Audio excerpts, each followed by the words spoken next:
Hello friends, welcome to the new episode of my channel. আমি অরিত্র। তো এখন একটা বাংলাদেশি নাটক নিয়ে কথা বলবো, যেটার নাম হচ্ছে হাজত বলে। 1 ঘন্টার কাজ আর কি। এটা ইউটিউবে ফ্রিতে অ্যাভেলেবেল আছে। তো আপনাদের প্রত্যেককে রেকমেন্ড করবো কাজটা গিয়ে দেখুন। ভিকি জায়েদ, যিনি বাংলাদেশি পরিচালক এবং মোস্টলি থ্রিলার ঘরানায় কাজ করেন, তো তিনি এটা নির্মাণ করেছেন এবং এটা বেসিক্যালি একটা কমেডি থ্রিলার ঘরানার মধ্যে পড়ছে। তো দেখুন, এখানে একটা ইউনিভার্স ক্রিয়েট করার চেষ্টা হয়েছে, যে কারণের জন্য এই কাজটাকে নিয়ে এত বেশি হাইপ হচ্ছে। আমাকে অনেকেই রেকমেন্ড করেছিল কাজটা দেখার জন্য, বাট এই কাজটা ভালোই, আমার ভালোই লেগেছে। কিন্তু এই যে ইউনিভার্স করার চেষ্টা করা হয়েছে, এটাকে সেলেবল বানানোর জন্য, যে আমি কিছুভাবে এটাকে কানেক্ট করব এবং তাহলে আমার একটা হাইপ তৈরি হবে এটা নিয়ে। তিনি আগেও করেছেন পুনর্জন্ম, যেহেতু খুবই পপুলার একটা ওনার তৈরি করা নাটক, এবং সেটা মাল্টিপল পার্টস রয়েছে, এবং শেষের দিকে গিয়ে গল্পটা উনি অনেকটা ঘেটে ফেলেছিলেন। কিন্তু প্রথম দিকে, স্পেশালি প্রথম দুটো সিজন, সেই দুটো খুবই ভালো ছিল। প্রথম দুটো সিজন বলুন বা প্রথম দুটো পার্ট বলুন, হোয়াট এভার। এবং উনি সেটাকে পরেও অন্য ক্যারেক্টার ইত্যাদি সেগুলোকে নিয়ে অন্য আলাদা কাজও করেছেন। তো সেইগুলো উনি কন্টিনিউসলি করে গেছেন এবং সেগুলো একটা অ্যাডিশনাল অ্যাডভান্টেজ ওনাকে দেয় আর কি, হাইপ ক্রিয়েট করতে। সেই দিক থেকে ভালো করেছেন। শেষে জিনিসটা চমকও দেয়, সেটা ভালো। বাট সেটা এই পুরো গল্পটা ইটসেলফ একটা স্ট্যান্ডঅ্যালোন গল্প হিসেবেই বেশিরভাগটা বিচার করা উচিত। কারণ ওটার সাথে খুব একটা যে কানেকশন, ওই ইউনিভার্সটার সেট আপে কানেকশনটা যে খুব দারুণ করে কিছু এসছে, সেটা আমার মনে হয়নি আর কি দেখার পরে।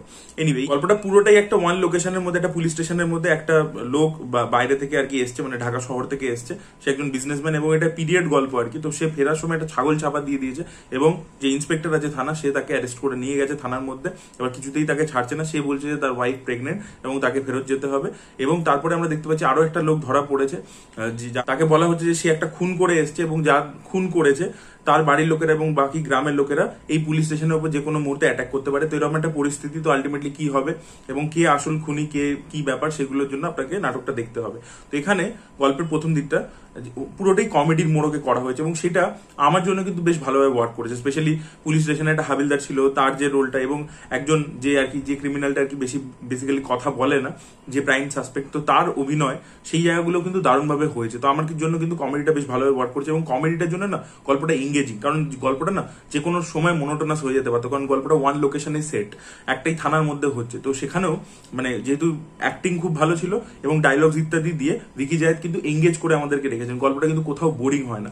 এবং লাস্টে যে টুইস্টটা আসে সেটা আর কি, উনি কি করেন আমি দেখেছি ভিকি জায়েদের ক্ষেত্রে, ভিকি জায়েদ অন্য কাজে, অন্য জনরের কাজের মধ্যে আমি দেখেছি, থ্রিলারটা তো উনি কনস্ট্যান্ট রাখেন। এবার সেটা কোনো সুপার ন্যাচারাল এলিমেন্ট দিয়ে হতে পারে, বা এটা যেরকম কমেডি মোড়কে গিয়ে তারপরে উনি যাই করুন, উনি কি করতে চান, উনি একটা দিকে আর কি অডিয়েন্সকে ডাইভার্ট করতে থাকেন এবং তারপরে একটা টুইস্ট নিয়ে আসেন। এবার সেটা খুব কমার্শিয়াল হয়। আপনি যদি টুইস্টটাকে পরে ভেবে দেখেন, কাজটা শেষ হওয়ার পরে আপনার মনে হতে পারে যেখানে লজিক্যাল লুপহোলস আছে অনেকগুলো, কিন্তু টুইস্টটা যেহেতু আনপ্রেডিক্টেবল এবং দেখার সময় আপনি একটা ফ্লো এর মধ্যে আছেন, এবং যেহেতু পারফরমেন্স ইত্যাদি ডায়লগ খুব ভালো লেখা হয়েছে, তাই জন্য কিন্তু ওই মুহূর্তে যখন আপনি দেখছেন তখন আপনার জন্য টুইস্টটা ওয়ার্ক করে যায় এবং সেটা বেশ ভালোই লাগে। কিন্তু পরে আপনি ভাববেন যে আচ্ছা, এখানে তো এই লুপ হোলস গুলো লেগে যায়। তো তাই জন্য আমি দেখবেন ভিকি জায়েদের কাজ যখনই রিভিউ করি তখনই বলি যে এগুলো খুব কমার্শিয়াল থ্রিলার। কমার্শিয়াল থ্রিলারে কি হয়, আপনি লজিকটা অতটা দেখেন না। পুনর্জন্মের ক্ষেত্রেও দেখবেন প্রচুর টুইস্ট অ্যান্ড টার্নস আসছে, কিন্তু আপনি পরে যদি ভেবে দেখেন আপনার মনে হবে যে এখানে লজিক্যাল লুপ হোল আছে। যাই হোক, সেটাই আর কি সিনেমার ম্যাজিক, যে আপনি সেইভাবে যদি ইনভেস্ট করে দিতে পারেন।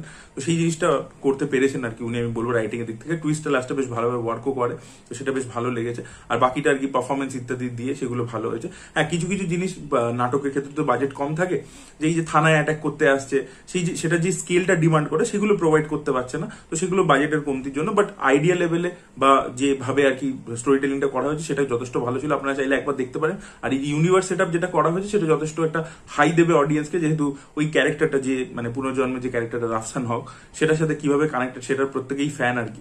এবং আমার মনে হয় ভিকি জায়েদের এবার ওই ক্যারেক্টারটাকে নিয়ে স্ট্যান্ডালোন একটা ছবি করা উচিত বড় পর্দার জন্য। উনি খুব শীঘ্রই আফরান নিশোর সাথে একটা কাজও করছেন, আশা করবো সেটা রাফসান হককে নিয়ে আর কি একটা স্ট্যান্ডালোন যদি কাজ হয় তাহলে সবচেয়ে ভালো হবে আর কি। কারণ ওই ক্যারেক্টারটা এতটা আইকনিক, ওটাকে নিয়ে প্রপারলি একটা ভালো করে গল্প লিখে একটা যদি বড় পর্দায় ছবি হয়, তাহলে আমার মনে হয় সেই ছবিটা কিন্তু বেশ ভালো চলতে পারে। তো আপনাদের কি মতামত হাজত নাটকটাকে নিয়ে অবশ্যই কমেন্ট সেকশনে জানাবেন। এই ভিডিওটা ভালো লেগে থাকলে লাইক করুন, শেয়ার করুন, চ্যানেলকে সাবস্ক্রাইব করতে ভুলবেন না। বাই।